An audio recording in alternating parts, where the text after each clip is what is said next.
Okay, now we're going to look at one of the more complicated question types to set up, and this is the drag and drop into image question type. It's more complex, more in the amount of preparation that is required for it in creating the images to use to drop the text into than it is complicated to actually set up itself. So let's see how we get on.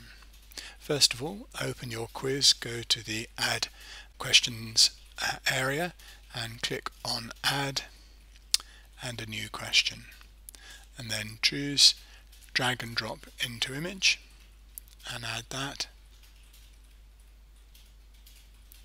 You'll now have the standard interface, which you most probably know quite well. So we add the question name, remembering that this is not seen by the student. And then we can add the question text. All of the normal editing features are available here.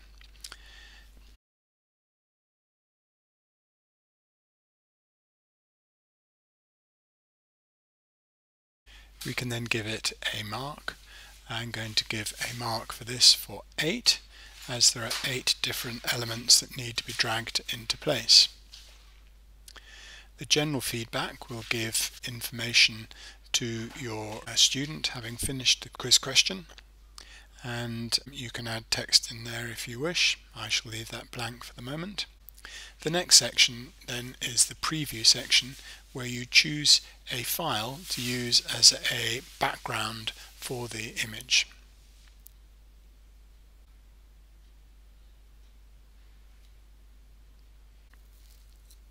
We now see the image that has been uploaded. Now this is an image of a Morris Minor, but you'll note that in this case we've actually added a set of different arrows pointing to various elements of it to make the dragging of the names easier. This will depend on the image you're using. In some cases it won't be necessary, but in this case, because of the number of different elements we are trying to name, this works better. Okay, so the next part of this is to take the image that we've uploaded and work out exactly where we want the boxes to go for the words that are going to be dragged in. So to do this we need to use Photoshop, some other editing software. And so this is an image, and it should be limited really to 600 by 400 pixels, because that's the size it'll work at. If you upload a bigger image than that, it will resize it down. But best if you start at 600 by 400 and put the image into Photoshop, because that way you'll be able to work out and know exactly the size of these boxes and where they need to be.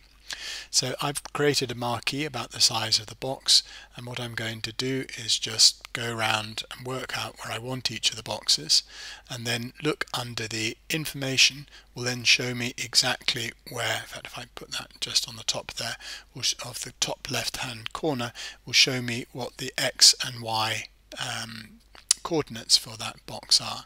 So if I can go around each one and say where I want them all, then I will then be able to mark down a list of where these boxes need to be.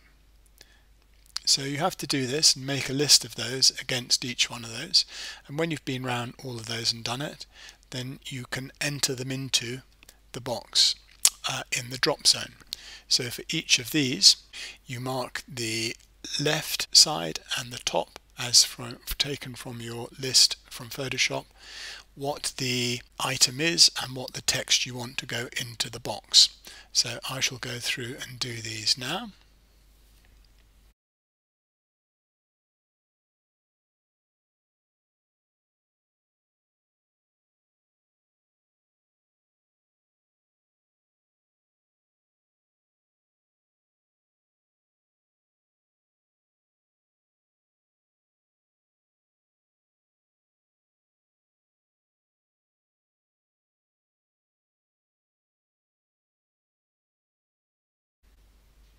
When you've done that, click on Save Changes and Continue Editing.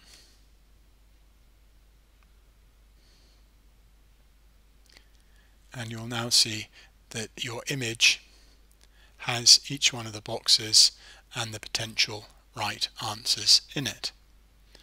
So that is pretty much there. We have the last two things we can change: the combined feedback for any comments which will go to everybody after they've done it, and the various things for multiple tries. So again, for this I'm going to turn that off, and I'll allow incorrect responses to be shown, and then save changes, and that's done. We can now go back in again and just check to see that that actually looks how we hoped it would do, and we can see that that is now working as we would hope that it does. There we go.